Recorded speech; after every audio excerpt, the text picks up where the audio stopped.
वाणी की अधिष्ठात्री देवी बीणा पाणी माँ भगवती सरस्वती के श्री चरणों की वंदना करके, गुरुजनों के कमलवत चरणों को सादर प्रणाम करके, आप समस्त सुधीजन एवं जिज्ञासुओं के प्रति सादर नमस्कार। आज के इस व्याख्यान में महत्वपूर्ण सूत्र जो यह व्यवस्था देता है कि यदि दो सूत्र आ गए हैं तो कौन सा उसमें सिद्ध होगा, अर्थात कौन सा प्रयोग किया जाएगा, कौन सा नहीं किया जाएगा, इस बात की व्यवस्था देता है। वह सूत्र पूर्वत्र सिद्धम है। तो पूर्वत्र सिद्धम, इस सूत्र को आज हम लोग पढ़ेंगे। पद अलग अलग देखें तो इसमें दो पद हैं, पूर्वत्र जो अव्यय है और असिद्ध, यह प्रथमा विभक्ति एक वचन का रूप है। अधिकार के रूप में पदस्य का अधिकार है। और यह सूत्र किस प्रकार का है, इस विषय पर यदि जाने तो यह महर्षि पाणिनि का अधिकार सूत्र है, जो 6 प्रकार के सूत्र हैं उनमें।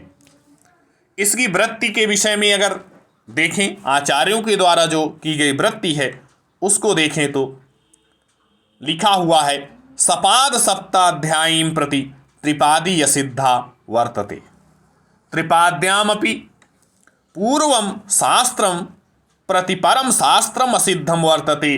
शास्त्रम, यहाँ पर जो शास्त्रम शब्द का प्रयोग, पद का प्रयोग किया गया है, वह सूत्र के लिए आया हुआ है।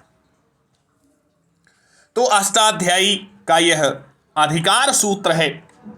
इस सूत्र का अधिकार यहाँ से प्रारंभ होकर के अष्टाध्यायी के अंतिम सूत्र तक जाता है। महर्षि पाणिनि की जो अष्टाध्यायी है उसमें 8 अध्याय हैं और प्रथम सूत्र के रूप में वृद्धिरादैच्य है और अंतिम सूत्र है आ। महर्षि पाणिनि ने लौकिक व्याकरण को सूत्रों में निबद्ध किया है। महर्षि पाणिनि के सूत्रों के संग्रह का नाम ही अष्टाध्यायी है। इस महनीय ग्रंथ में यथा नाम तथा गुणः, अर्थात जिस प्रकार इस ग्रंथ का नाम है, इस ग्रंथ का नाम है 8 अष्टाध्यायी, अर्थात 8 अध्यायों वाला ग्रंथ।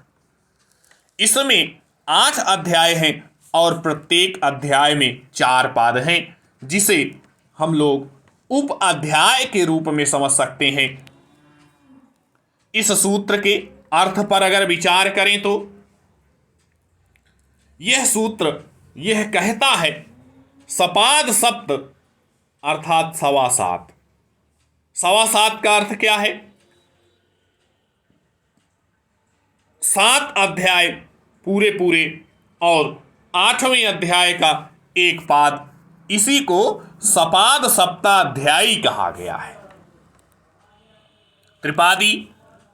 त्रिपादी 8वें अध्याय के द्वितीय से चतुर्थ तक के जो सूत्र हैं उनका परिगणन इसी के अंतर्गत किया गया है।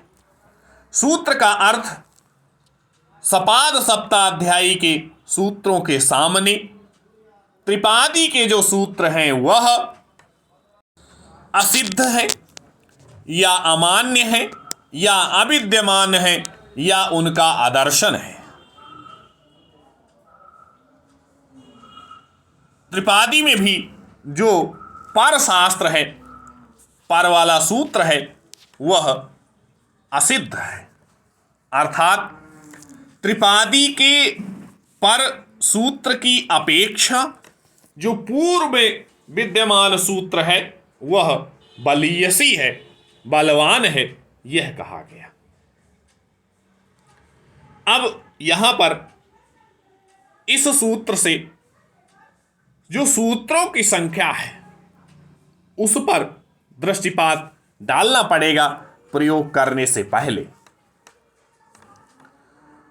इस सूत्र के कहने का महर्षि पाणिनि का क्या प्रयोजन रहा होगा वह बता रहे हैं।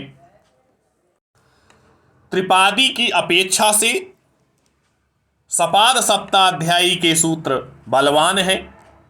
त्रिपादी में भी पर सूत्र की अपेक्षा पूर्व सूत्र बलवान है। और तीसरा है सपाद सप्ताध्यायी के जो सूत्र हैं उनमें त्रिपादी के जो सूत्र हैं उनका आदर्शन है, उनके सामने यह दिखते नहीं है।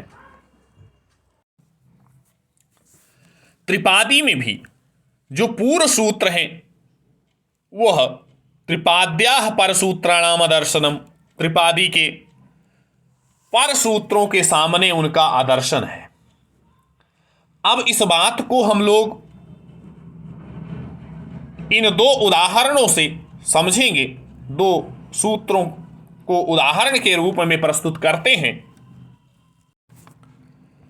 उससे पहले यह जानना आवश्यक है कि यदि दो सूत्र एक साथ प्राप्त होते हैं तो फिर उनके लिए क्या किया जाएगा। उनके लिए भी महर्षि पाणिनि ने एक प्रथम अध्याय के चतुर्थ पाद के दूसरे सूत्र के रूप में सूत्र का निर्माण किया है। वह है विप्रतिषेधे परम कार्यम। यह कहता क्या है? यह कहता है तुल्य बल विरोधे परम कार्यम स्यात् इति लोपे प्राप्ते पूर्वत्रा सिद्धमिति रोरि इत्यस्य सिद्धत्वात् द्वुत्वमेव मनोरथः। तात्पर्य क्या है?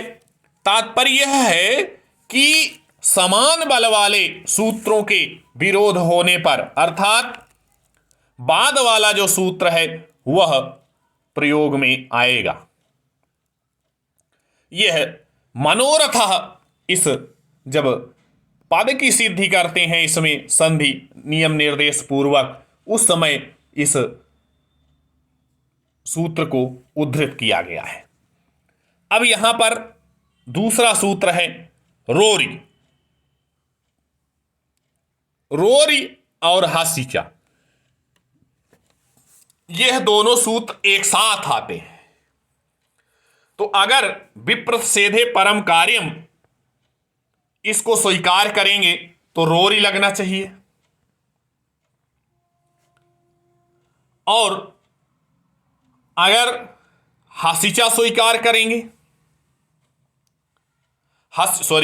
पूर्वत्रा सिद्धम, तो वहां पर हासिचा और रोरी इन दोनों में अगर तुल्य बल विरोध होता है तो फिर विप्रतिषेधे परम कार्यम के अनुसार रोरी को लगना चाहिए। लेकिन यहां पर सूत्र आता है हासिचा, जिसकी सूत्र संख्या है छठे अध्याय का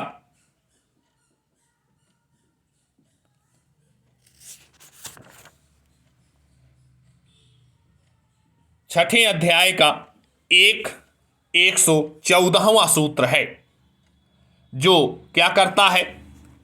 यह कहता है कि यदि रू के पहले अप्लुत आ हो और रू के बाद हस प्रत्याहार का वर्ण हो तो रू के स्थान पर उ आदेश हो जाता है। यह हासिचा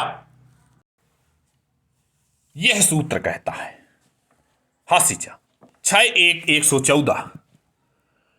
अब यहां पर ये जो पूर्वत्रा सिद्धम है वह यह बताता है कि जो हासिचा है उसकी दृष्टि में जो रोरी है वह आएगा ही नहीं। उसकी दृष्टि में रोरी का आदर्शन है।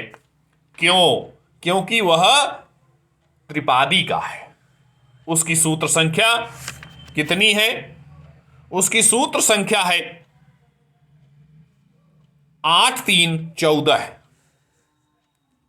तो यह त्रिपादी का है और त्रिपादी का होने के कारण हासिचा के सामने इसका आदर्शन होगा, इसकी प्राप्ति नहीं होगी। उसकी दृष्टि में रोरी का कोई कार्य होगा ही नहीं। क्यों? क्योंकि यह पूर्वत्रा सिद्धम से असिद्ध है। तो रोरी और हसीचा में कौन सूत्र बलवान होगा? हसीचा बलवान होगा। क्यों बलवान होगा? क्योंकि वह सपाद सप्ताध्यायी का सूत्र है। वह कमजोर क्यों होगा, निर्बल क्यों होगा रोरी? क्योंकि वह त्रिपादी का सूत्र है, इसलिए वह निर्बल होगा। तो इस प्रकार से यह जो पूर्वत्र सिद्धम सूत्र है वह बताता है कि कौन सा सूत्र यहां लगेगा, कौन सी सूत्र की दृष्टि में कौन असिद्ध होगा।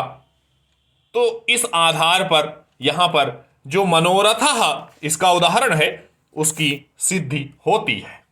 मनोरथ में दोनों सूत्रों की एक साथ प्राप्ति होती है। तो फिर और हास्य चालक करके यह मनोरथ जो है वह सिद्ध होता है।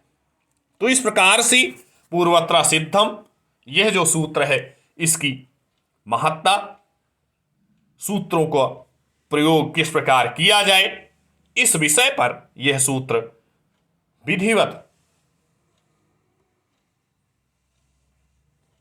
विश्लेषण करता है, उसको बताता है, और जिससे कि कोई गलत सिद्धि ना हो पाए, गलत बात ना हो पाए, कोई गलत प्रयोग ना हो। इसलिए यहाँ पर यह जो सूत्र है पूर्वत्र सिद्धम बहुत ही महनीय सूत्र है महर्षि पाणिनि के इस अष्टाध्यायी को समझने के लिए। तो इस प्रकार से इस सूत्र को अवश्य पढ़ना चाहिए, अच्छे से समझना चाहिए, इस सूत्र का मंतव्य क्या है इसको जानना चाहिए।